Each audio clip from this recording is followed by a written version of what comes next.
العالمين اللهم صل على سيدنا محمد وعلى آل سيدنا محمد. ബഹുമാന്യരായ ഉസ്താദുമാരെ, നേതാക്കന്മാരെ, എൻ്റെ പ്രിയ സുഹൃത്തുക്കളെ, അസ്സലാമു അലൈക്കും വറഹ്മത്തുള്ളാഹി വബറകാതുഹു. നിങ്ങൾക്കെല്ലാവർക്കും അറിയുന്നത് പോലെ നമ്മളെല്ലാവരും ഇവിടെ സത്യാഗ്രഹം ഇവിടെ ഉപവസിച്ചത് വാപ്പച്ചിയുടെ വിഷയത്തിലുള്ള വാപ്പച്ചിയുടെ കേസ് പുനരന്വേഷിക്കണം എന്നാവശ്യപ്പെട്ടുകൊണ്ടാണ്.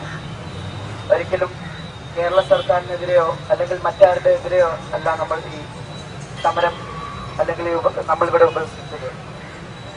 വാപ്പച്ചിയുടെ ഈ കേസ് പുനരന്വേഷിക്കുക എന്നുള്ളതാണ്. അങ്ങനെ പുനരന്വേഷിക്കുക എന്ന് പറയുന്നത് നമുക്കെല്ലാവർക്കും വിശ്വാസമുണ്ട് വാപ്പച്ചി നിരപരാധിയാണെന്നുള്ള കാര്യം. അങ്ങനെ NIA-യോ CBI-യോ അന്വേഷിച്ചാൽ തീർച്ചയായും വാപ്പച്ചി നിരപരാധിയാണ് എന്നുള്ള കാര്യം നമുക്ക് ഉറപ്പാണ്. അതുകൊണ്ട് വാപ്പച്ചി നമ്മളിലേക്ക് വരുമെന്നുള്ള കാര്യം നമുക്ക് ഉറപ്പാണ്. അതുകൊണ്ടാണ് നമ്മൾ ഇങ്ങനെ ഒരു ആവശ്യം ഉന്നയിച്ചുകൊണ്ട് സമരം ഇവിടെ ഉപയോഗിച്ചത് നമ്മൾ. അതുപോലെ വാപ്പച്ചിക്ക് ഇപ്പോൾ വാപ്പച്ചിയുടെ കണ്ണിന്റെ അവസ്ഥ, വാപ്പച്ചിയുടെ ആരോഗ്യസ്ഥിതി നമുക്കെല്ലാവർക്കും അറിയാം.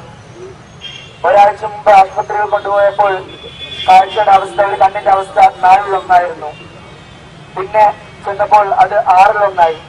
ഇപ്പോൾ അവസാനത്തെ റിപ്പോർട്ട് അനുസരിച്ച് നോക്കുകയാണെങ്കിൽ അത് 10-1 മാറിയിരിക്കുകയാണ്. അള്ളാഹു അദ്ദേഹത്തിന് ആരോഗ്യത്തോടുള്ള ദീർഘായുസിന് നൽകുമാറാവട്ടെ. അതുപോലെ വാപ്പച്ചിയുടെ ഇപ്പോഴത്തെ ഏറ്റവും വലിയൊരു ആഗ്രഹമാണ് വാപ്പച്ചിയുടെ ഉമ്മയോടൊപ്പവും വാപ്പയോടൊപ്പവും കഴിയുക എന്നുള്ളത്, അവരെ ശുശ്രൂഷിക്കുക എന്നുള്ളത്. അള്ളാഹു അതും എത്രയും പെട്ടെന്ന് നമ്മളിലേക്ക് വന്ന് അതും വാപ്പച്ചിക്ക് നമ്മുടെ ഈ സമൂഹത്തിനെയും അദ്ദേഹത്തിന്റെ മാതാപിതാക്കളെയും ശുശ്രൂഷിക്കുവാനുള്ള തൗഫീഖ് അല്ലാഹു സുബ്ഹാനഹു വ തആല നൽകുമാറാകട്ടെ. അതുപോലെ തന്നെ ഞങ്ങൾക്കുള്ള ആഗ്രഹമാണ് വാപ്പച്ചിയെ ശുശ്രൂഷിക്കുക എന്നുള്ളത്. വാപ്പച്ചിക്ക് എങ്ങനെയാണ് വാപ്പച്ചിയുടെ വാപ്പയും ശുശ്രൂഷിക്കാൻ ആഗ്രഹിക്കുന്നത്, അതുപോലെ തന്നെ ഞങ്ങൾക്കും വാപ്പച്ചിയെ ശുശ്രൂഷിക്കുക എന്നുള്ളത് ഞങ്ങളുടെ ആഗ്രഹമാണ്. അതിനുവേണ്ടി ഈ സമരം മതിയായില്ലെങ്കിൽ ഇറ്റാക്ക് പറഞ്ഞതുപോലെ ഞങ്ങൾ വാപ്പച്ചിയുടെ അനുവാദത്തോടു കൂടി ഇന്ത്യയുടെ പാർലമെന്റിന്റെ മുമ്പിൽ പോയി സമരം ചെയ്യാനും തയ്യാറാണ്. അത് ഞങ്ങളുടെ മരണം അവിടെ വരിക്കുകയാണെങ്കിൽ അതിനും ഞങ്ങൾ തയ്യാറാണെന്ന് ഞാൻ പറയുന്നു. അള്ളാഹു എത്രയും പെട്ടെന്ന് നമ്മളിലേക്ക് വാപ്പച്ചി എത്തിക്കുമാറാകട്ടെ എന്ന് ദുആ ചെയ്തുകൊണ്ട് ഞാൻ എന്റെ വാക്കുകൾ ഉപസംഹരിക്കുന്നു.